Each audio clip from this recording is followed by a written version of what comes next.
I used to hate running. Now here I am in the middle of December, super cold, about to do a 5K every single day for the entire month. Wish me luck.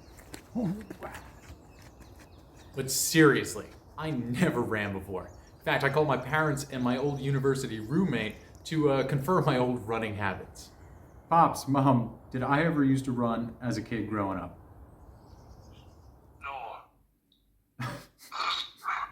Yep, short and sweet. Cheers. Thank you for that. Rainy, question for you. Do you remember the cheddar life rules from back in university?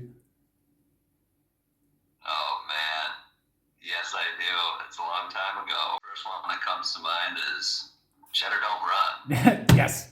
And what were the other ones, if you happen to remember? Cheddar don't climb. Nope. And cheddar don't dance. Yep, nailed. Now, going from hating to run to running a 5K every day didn't happen overnight for me, and this wasn't a cold turkey challenge. In fact, a lot of things happened over the years that led me up to this monthly 5K everyday challenge. First, I lost over 100 pounds over a 17-year period, and that decreased weight made running much more accessible to me. Second, Corona lockdown happened. And with the gyms and swimming pools and everything closed, I needed to get some more time outside and some more physical activity away from my desk. Third, I tweaked my shoulder doing my year-long push-up challenge, and while I was given that a rest, I decided to switch up my routine a little bit and work on my long-neglected cardio. Fourth, my good friend Christy, who I also interviewed here on this channel, did a 45 Ks by her 40th birthday challenge, and she invited me to do the last 5K with her, which I did, and it was horrible. It was so slow, I thought I was gonna die, and I realized then and there that my cardio needed some significant training and that I wanted to improve this for myself moving forward. Fifth, I became a certified personal trainer and learned the importance not only of weightlifting, but also of all forms of training, especially cardiovascular health and fitness. And I identified that as a weakness in myself and something that I wanted to continue to improve for my own health. Sixth, I read David Goggins' book, Can't Hurt Me, and I got really intrigued by the idea of doing something that sucks every single day to improve your mental toughness.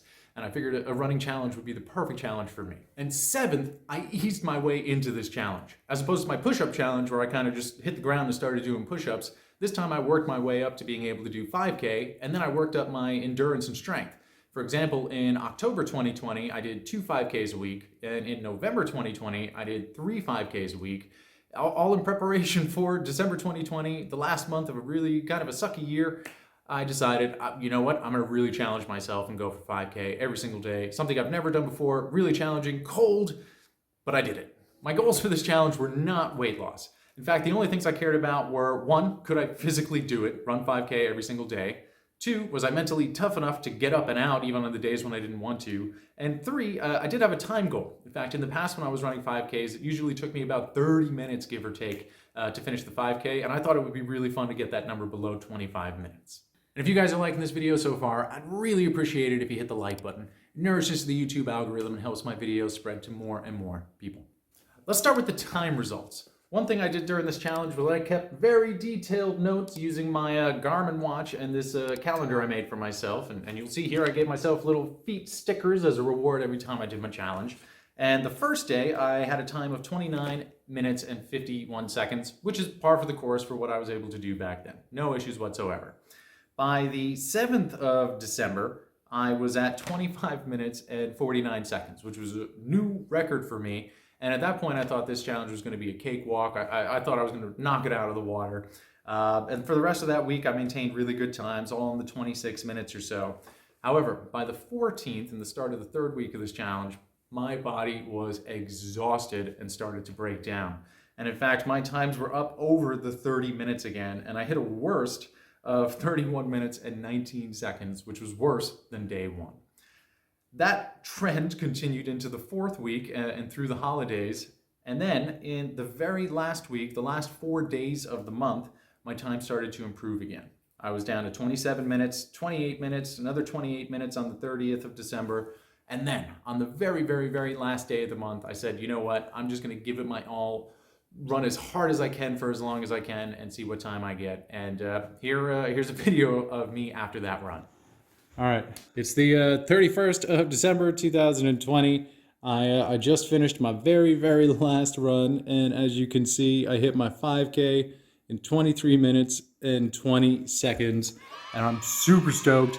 I would have been thrilled with hitting below 25 minutes, but to get it all the way down to the 23s, totally skip the 24s, is fantastic. And for me, I think that means that I totally crushed this challenge for me personally, and I couldn't be happier. So goal number 1, time, check. And the funny thing is I actually think I could have gotten that time a lot faster if I had not done this challenge, if I had not done a 5K every single day for the month. And the reason for that is I was more concerned with just finishing the 5K than I was with actually training specifically for time and for speed. I was so concerned about making sure I was ready for the next day that I didn't always give it my all on every single run. Whereas if I had been continuing to do maybe 2 or 3 runs per week, but really pushing myself as hard as I could, I'm pretty convinced that I could have gotten that time to at least the same, if not better. Goal number 2, was I physically capable of doing it? Well, yes, check. And goal number 3, was I mentally tough enough to go through the challenge? Well, that gets a check with a little asterisk next to it. As far as the mental toughness goes, well, I was able to run through the cold, freezing weather, through the wind, through the rain. I was able to run in the morning in the dark, at night in the dark. I was able to run through tiredness and no physical pain, but definitely soreness in the muscles. However, I did end up missing one day, the 26th of December, the day after Christmas, not because of any of those mental issues, but because of my dear old friend, Mr. Alcohol. And on the 26th, I was just too hungover and tired and miserable to go on a run. And for me, that's a real pity and a shame and almost embarrassing to admit that it was alcohol that caused me to have an asterisk next to this challenge. But it's something that I think we should all be aware of when we're thinking about our health and fitness, not only health and fitness challenges. For anyone out there thinking about doing this themselves, remember, I didn't do this overnight. I worked up to it over a period of months, really years. However, I do have one special ninja tip for anyone out there, and that is this challenge should be called 5K every day plus 30 minutes of stretching and foam rolling every single day. In fact, there were some days where I stretched and foam rolled for more time than I actually jogged. And I honestly don't think I would have finished the challenge as easily, quote unquote easily, as I did if it hadn't been for my time and energy dedicated to flexibility and mobility. Kept my legs fresh, it kept them from cramping up, getting sore, pulling any muscles, pulling any tendons or ligaments. And honestly, it wasn't that bad because I spent as much time focusing on this as I did outside running. A second thing I highly recommend is investing in a pair of running shoes. In fact, when I started running months ago, I was using an old pair of shoes that had holes in it, had been used for 6-7 years, and was totally worn out. And I could feel it on my feet, going through my bones. It was horrible. Then I went out and I got a new pair of running shoes based on the recommendation of a running friend of mine. And I'll tell you what, it was like running on clouds. Everything felt great, and the experience of running was infinitely more enjoyable just because I had the proper equipment to do so. So if you're thinking about running, definitely consider a new pair of shoes, and I'll put a link in the description to the ones that I'm using right now. The third tip is an optional one, but I got myself a runner's watch, and I found that really helpful, first for knowing that I was actually running 5K every day, but also for timing and pacing, especially on the last day when I was pushing for that sub 25 minutes. I was able to know as I was running that, okay, I'm on pace, I'm gonna do this, just keep going a little bit harder, a few more minutes and you'll hit your goal. And I know that moving forward, that's gonna help me to improve my time more and more and more. Now, I'm gonna be totally honest with you guys and tell you that this challenge did not change my life. I'm not a new person, I didn't lose a ton of weight, my body didn't drastically change, I'm not gonna become a world championship runner, I'm still pretty much the same exact person. But this challenge did do a lot of really cool things for me.